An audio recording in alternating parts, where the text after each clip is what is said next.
Hey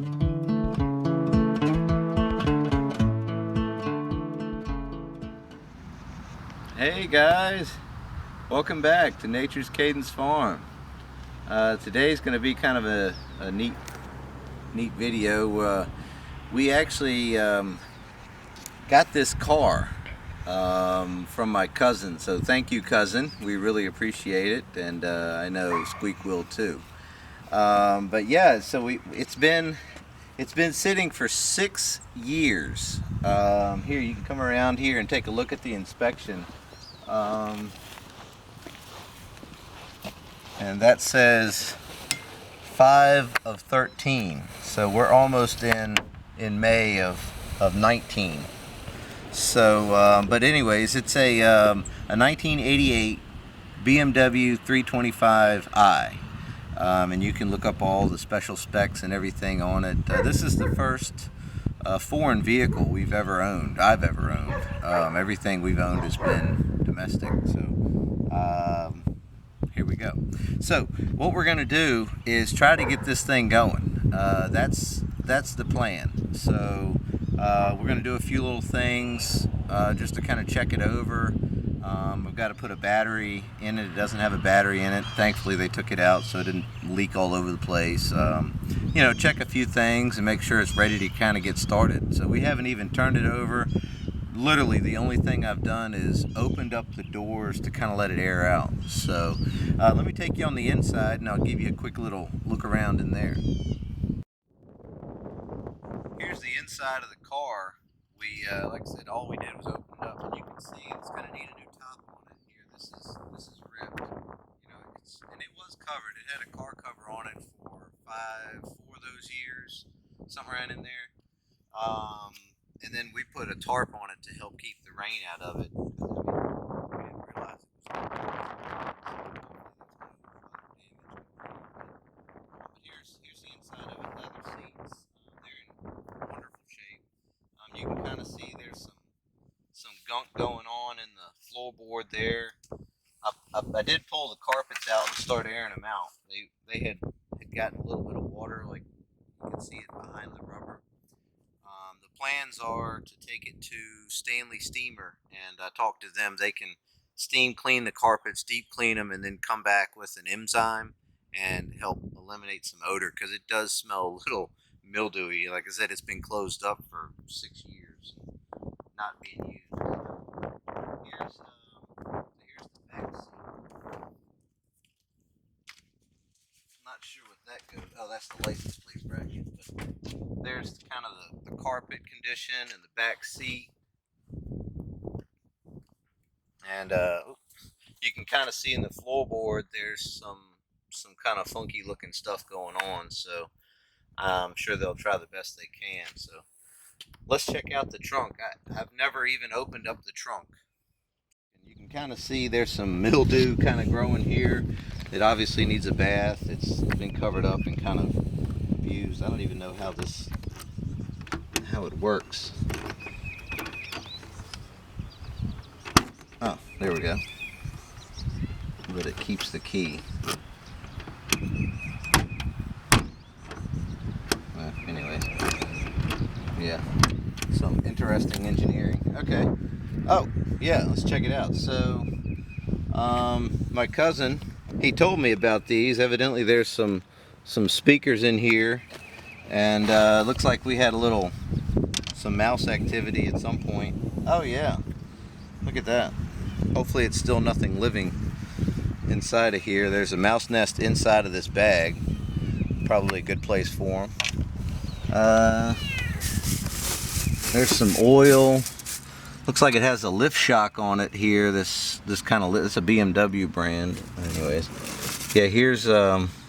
There's another mouse nest. Looks like we're going to need to do some cleaning in here. Everything looks okay. It's just a little, you know, kind of been sitting a while. So that looks good. Now let's pop the hood, and we'll see what's underneath of there. Here's the hood release for the hood. You pop that, and then you go around the front.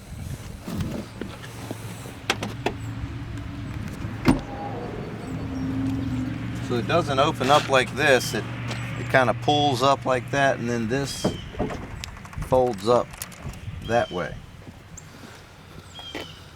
So yeah, it's kind of dirty underneath of here. There's some more mouse nest looking stuff. Yeah, let's look over here.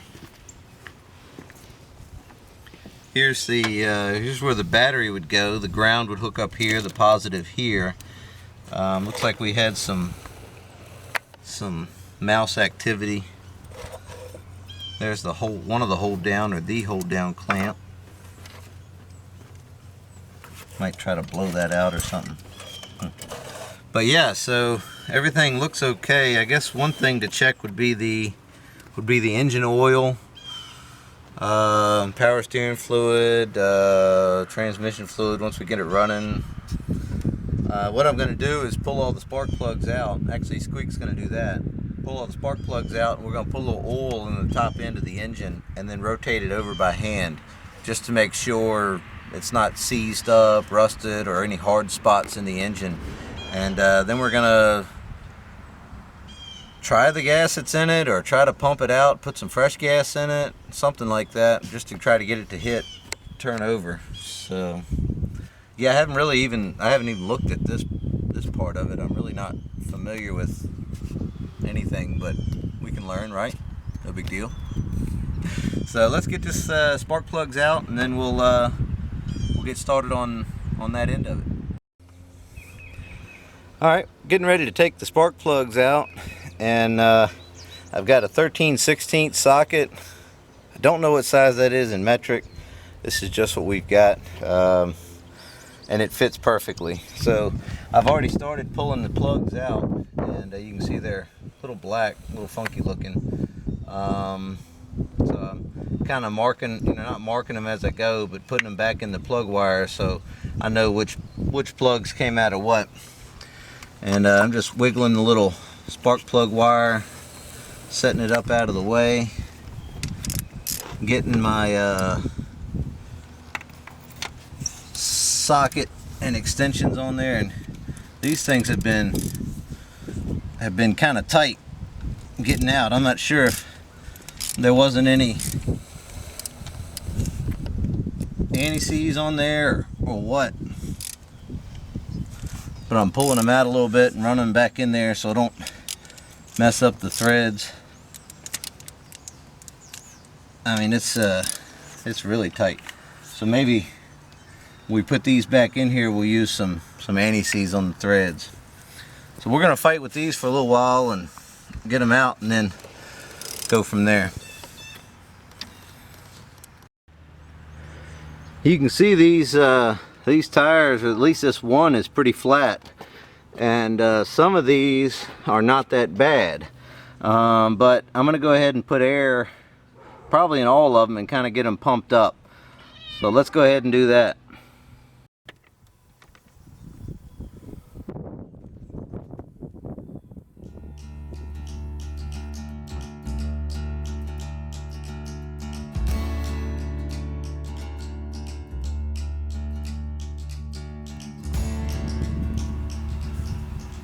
I've got all the spark plugs out, and now I'm going to attempt with this funnel to get some oil down in these cylinders, and looks like it's going to work pretty good. I'm just going to kind of get it down in there like that. Then I've got some straight 30 weight here that'll be adequate. So I'm not going to put a whole lot, just a little bit, maybe tablespoon, 2 tablespoons full. And you got to kind of hold the funnel at an angle so it all gets down in there. So I'm going to keep doing that for all the cylinders, and then I'm going to turn it over by hand. You can see here I've got the spark plug hole there. That's where I put the oil in, and it's been setting for a little bit, and I did get it to, I wasn't able to rotate the engine by hand because it was a little tight, up front there. But what I'm going to put on the spark plugs is this right here, this Loctite or Loctite brand quick stick anti-seize. So I'm going to put that on the threads of the spark plugs when I put them back in there.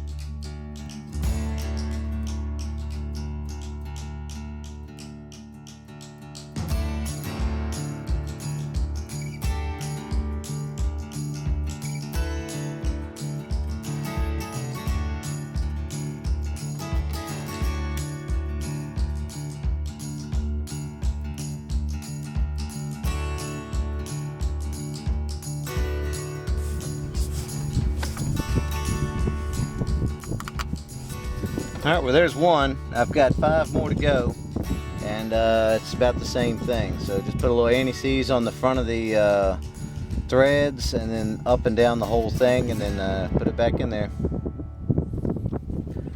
I ended up getting the engine to turn over. What I used was a 15/16 socket on the end of the alternator nut.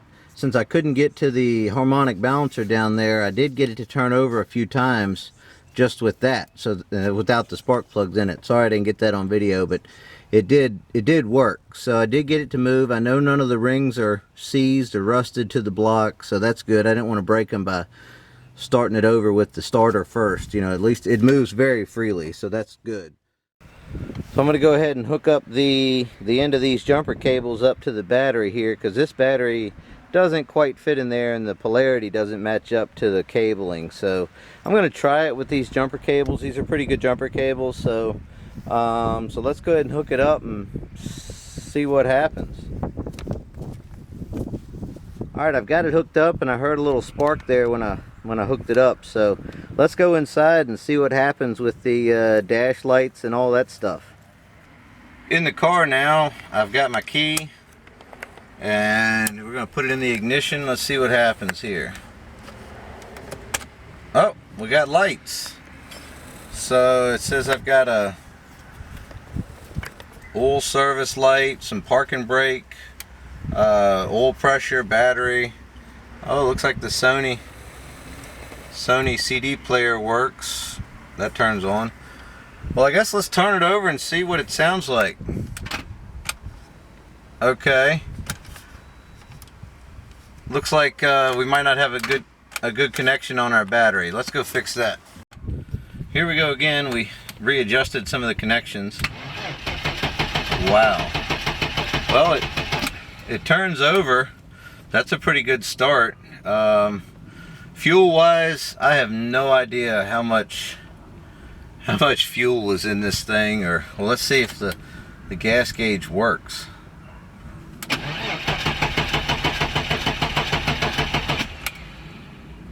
I'm showing empty on the fuel tank, so I might put a little gas down in the intake and see if we can get it to hit a couple licks. What I found was this little port right here. It had a little rubber hose on it. I stuck my funnel down in it. It looks like that goes behind the throttle body, or yeah, the throttle body, and into the intake. So I'm going to put a little gas down in there, just a little bit, and see if I can get it to do anything.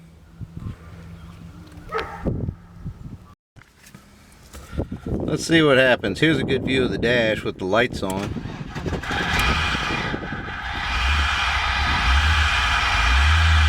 Okay. Well, it started up.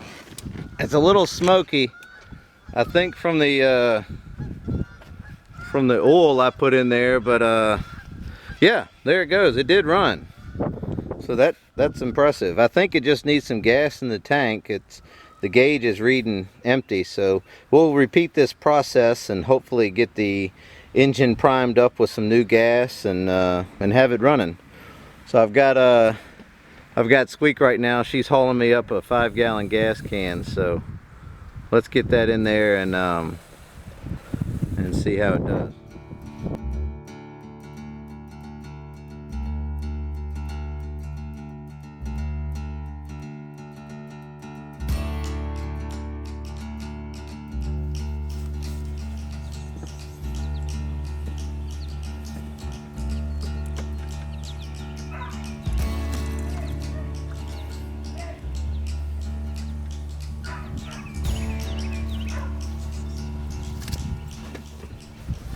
Here we go. You ready?